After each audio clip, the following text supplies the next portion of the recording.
Ladies and gentlemen, good morning and welcome back to our YouTube channel once again. And it is my hope and prayer that this video is going to find you guys in good health. Personally, I am fine. As you can see, Kisumu is also fantastic. And maybe you could also let me know where you're watching the video from, the county or the country, in case you are out of the republic.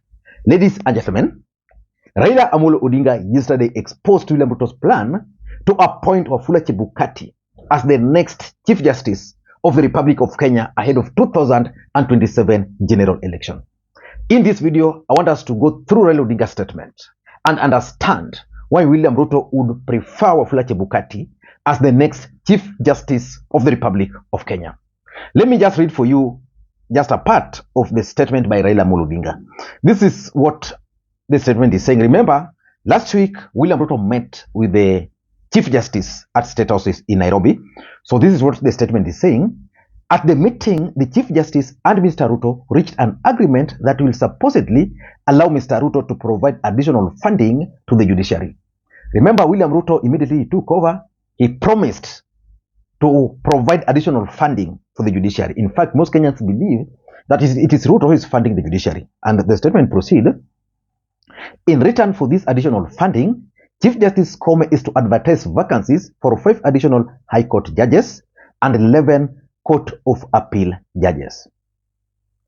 This is in addition to the 20 High Court judges advertised last year.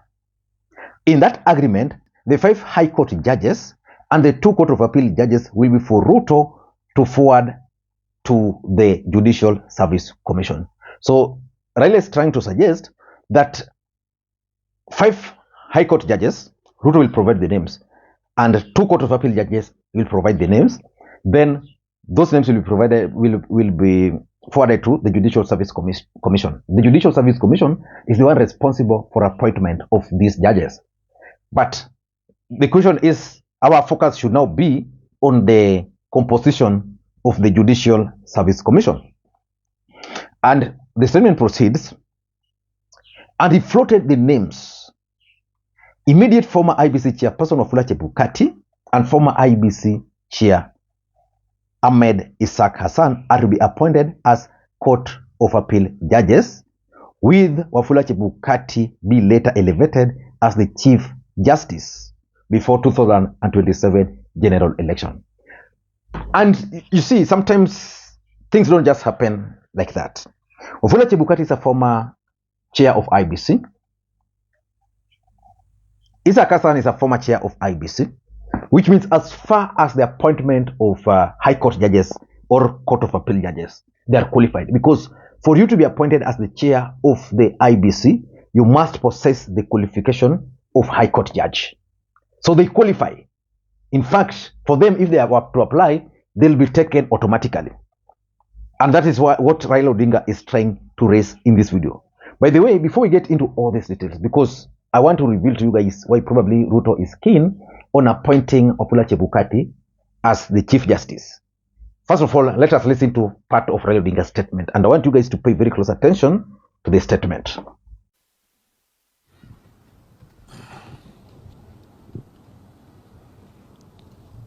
Are you ready? You ready?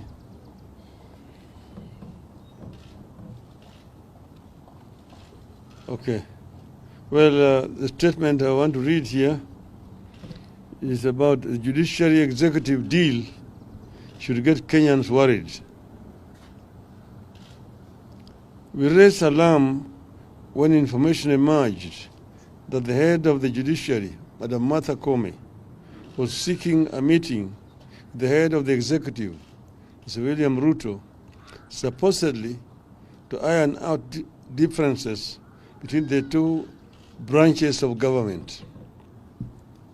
This followed a threat by Ruto and some members of his party and the administration against the judiciary, following a string of unfavorable rulings against the executive. We warned that there was more than met the eye in the threats by Ruto and the request for a meeting by Madam Koome. We warned then that Mr. Ruto's real intention was to complete the capture of the branches of the government by the executive by taking over the judiciary, force it to forever rule in his favor, in addition to populating the institution with the loyalists. We also warned that in this entire plan, the judiciary was showing signs of willingness to prostrate itself before the presidency in an arrangement that spells grave danger for the rule of law and the entire country. We now know what transpired at a State House meeting, and it is completely different from the lie the country was fed after that event. We can now confirm that there exists an elaborate plan that will allow Mr. Ruto to appoint friendly judges to the judiciary with the complete concurrence of Chief Justice Koome. This was among the issues discussed and agreed on during the ill-advised meeting between Ruto and Koome at State House. At the meeting, the Chief Justice and Mr. Ruto reached an agreement that will supposedly allow Mr. Ruto to provide additional funding to the judiciary. In return for this additional funding, Justice Koome is to advertise vacancies for 5 additional High Court judges and 11 Court of Appeal judges. This is in addition to the 20 High Court judges advertised last year. As a matter of fact, the advertisement of the 11 judges has just been done today. It is in today's Gazette.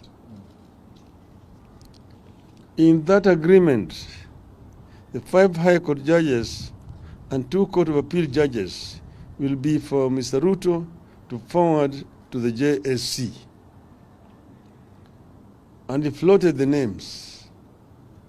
Immediate former IEBC chairman, Mr. Wafula Chebukati, and former IEBC chairman, Issack Hassan, are to be appointed as Court of Appeal judges, with Chebukati later being elevated as the Chief Justice before the 2027 general elections. The targeting of the High Court and the Court of Appeal by Ruto is intentional.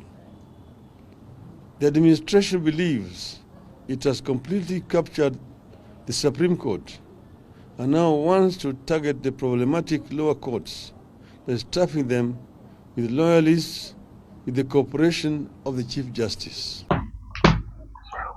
So the question is, why would William Ruto push for the appointment of Wafula Chebukati as the Chief Justice of the Republic of Kenya? The intention might not really to make Wafula Chebukati the Chief Justice.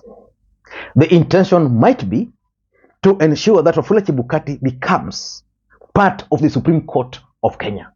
That is very, very important. If you were to look at the composition, let me just see if I can get the composition of the Judicial Service Commission. The composition of the Judicial Service Commission, if I can get it, let me just see if I can get the commissioners here. The way it's composed, very important. Because these Judicial Service Commissioners, these are the people who will be responsible for the appointment of judges and the Supreme Court judges. According to their own website, members include Justice Martha Koome,